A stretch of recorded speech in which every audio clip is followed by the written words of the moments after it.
കണ്ണാ, എന്താ ആലോചിച്ചിരിക്കണത്? ഒന്നുമില്ല മേശാന്തി. എന്ത് പറ്റി? എന്നെ പറഞ്ഞു പറ്റിച്ചു. ആര്? ഭക്തന്മാര്. അതെന്താ? എന്ത് പറഞ്ഞിട്ടാ പറ്റിച്ചത്? പാലും പഞ്ചാരയും തരാന്നും പറഞ്ഞിട്ട് എന്നെ കൂടെ കളിക്കാൻ പറഞ്ഞിട്ട് പിന്നെ കളിക്കാനും അവിടെ സ്ഥലവുമില്ല. അതെന്താ? കൊറേ പാണ്ടക്കെട്ടുകളാ. എന്ത് പാണ്ടക്കെട്ടാ കണ്ണാത്? അതോ കേൾക്കണോ മേശാന്തിക്ക്?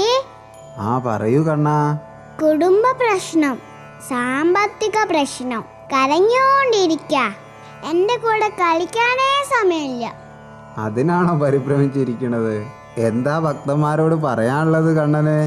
ഇതൊക്കെ മാറ്റിവെച്ച് എന്റെ കൂടെ കളിക്കാൻ വന്ന ഈ ഭാരം ഒന്നും ഉണ്ടാവില്ല കേട്ടോ.